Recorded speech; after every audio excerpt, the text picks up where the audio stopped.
So recently made a cannabis video where I talked about how to deal with the memory impairment and how to reap the benefits better of the enhancement and creativity and so forth. And this was more how to use it acutely.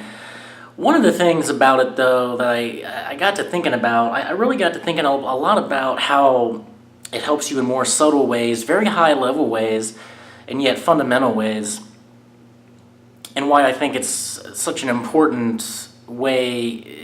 It's really something that I don't know if it can really be duplicated by many other drugs in this way. Probably just the psychedelics, Weed and the psychedelics are the only things that I know of that have this effect.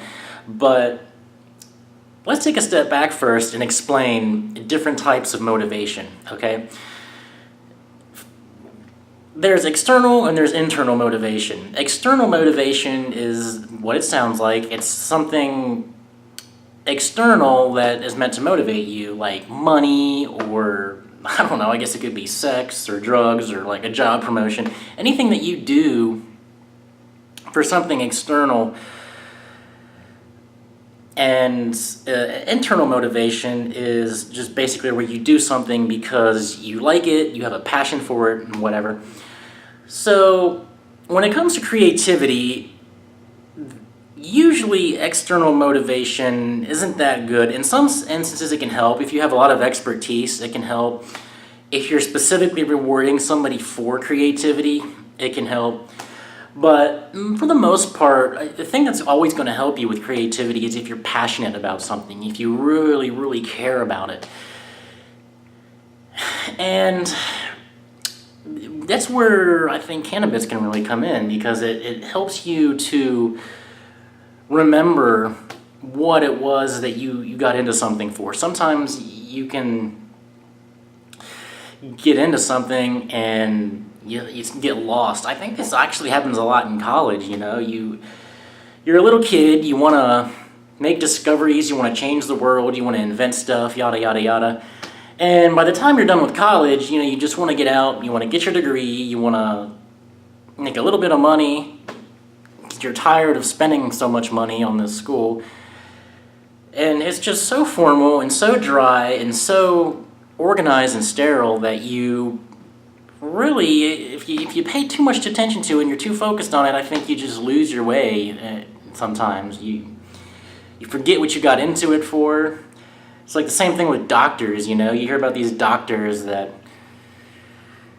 they want to help people, they want to help sick people, yada, and by the time they get out, they just want to make some money. But like with cannabis, it reminds you of what you love about things. And one of the things about it is that it helps you to enjoy things. It helps you to have that childlike sense of wonder about the world. It helps you to just look at things like play, And that is extremely useful.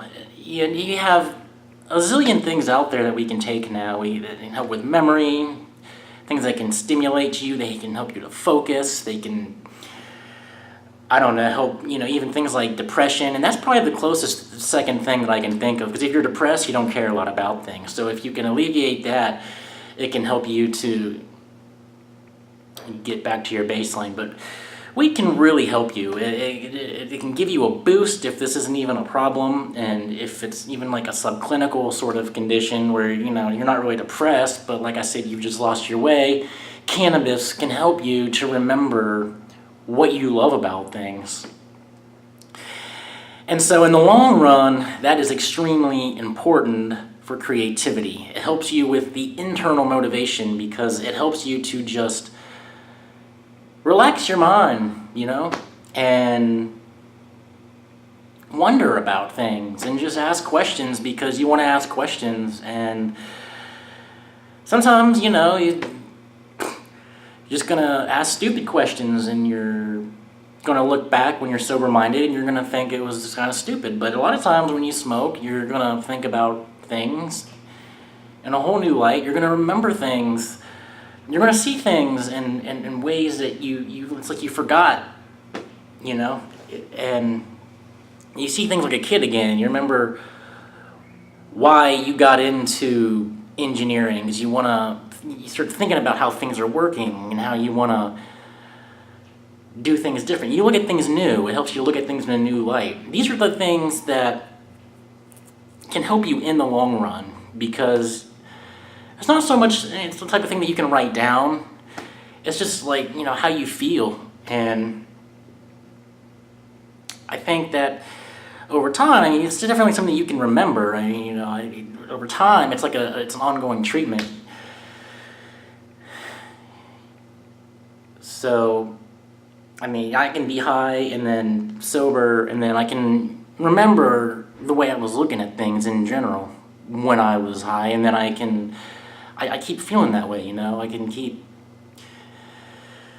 thinking about that and like,